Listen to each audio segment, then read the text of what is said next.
Hey, how's it going, folks? FishUSA Ambassador Captain Tim Hyvonen here. I was asked by FishUSA to do a rundown of the top 10 items that I use for fishing.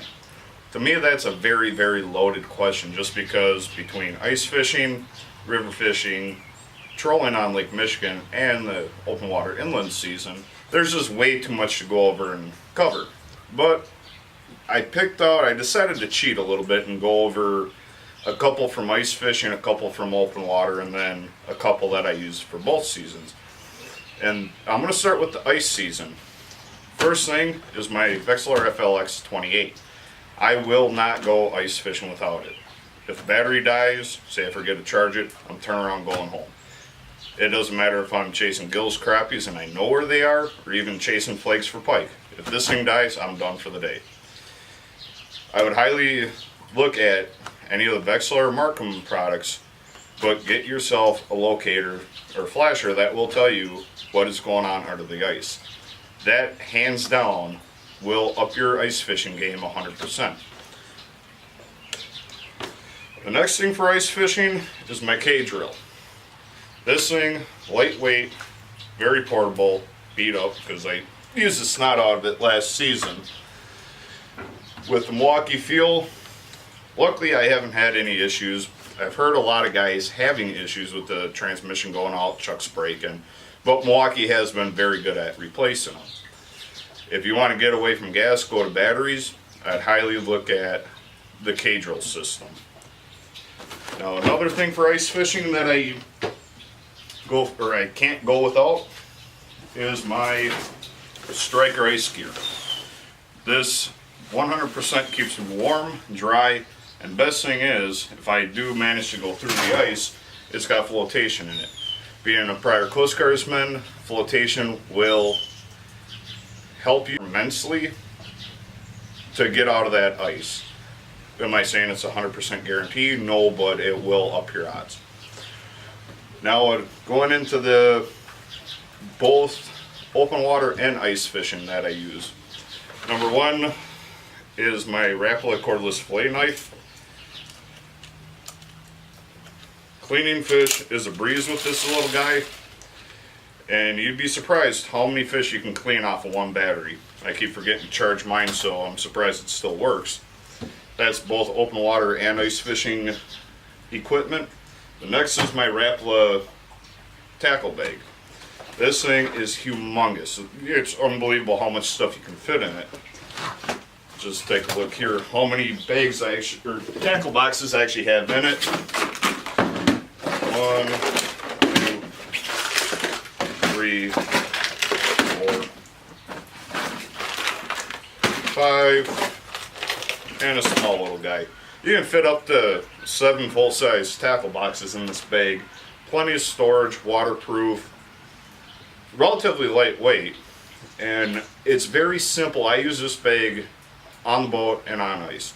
When it goes from ice season to boat season, I just pull out my ice gear, I throw my boat stuff in. If I'm going from trolling on Lake Michigan to inland fishing, I'm pulling out my Lake Michigan stuff, throw my inland stuff in.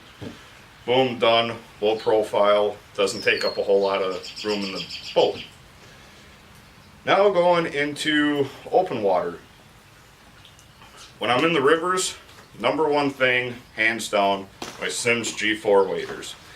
I've gone through a pair of G4s, a pair of G3s, but these G4 zip-ups, hands down, are the best that I've gotten into.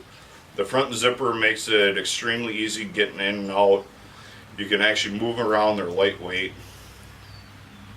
Now, on the topic of Simms, my next item is my Pro Dry jacket and my Pro Dry bibs. As you can see, this jacket's kind of gone through a war zone back. But once again, you pay for what you get. I'm going on my, I want to say, 6th season of this suit, and it's still like the day I bought it. Hands down, 100% worth the money.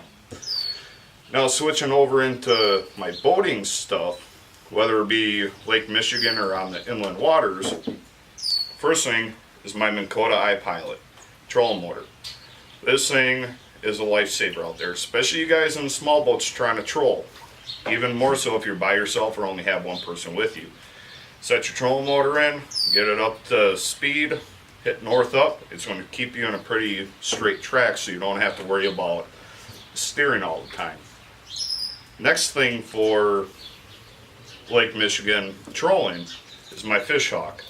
This thing is very, very crucial, especially when that thermocline sets up to find your temp and speed at the ball.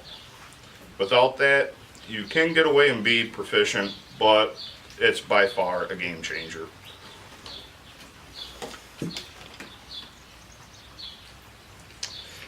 Since I have this in my hand, I'm going to skip back to both seasons. Hydration. Body armor, love it. Works wonders. If you haven't tried it, go try it.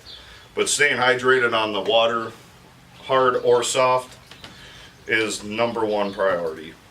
Especially those long, hot summer days, you start getting dehydrated, headaches, possible heat stroke. Make sure you have plenty of fluids on board, not just soda that's going to dehydrate you. Now next, it's not required on the Great Lakes, or at least Lake Michigan that I know of, but a marine radio, even just a little handheld one, can save your butt when the storms decide to come in or you get caught in a squall. Even best thing, you can hear other guys chatter, hear what they're catching fish on, how deep, whereabouts. If you don't have one on your boat, I would highly suggest getting one just for search and rescue cases, and also you can switch to the weather station and hear what's coming in on you.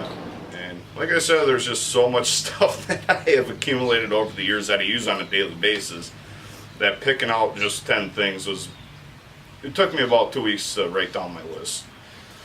But for more information, head over to FishUSA.com. If you have any questions, hit the contact us button on FishUSA, and FishUSA rep will be more than happy to get you set up and figure out what you need and where you need it. For more information about just about any type of fishing, don't forget to check out the Angler's Resource page on FishUSA.com and also their YouTube channel.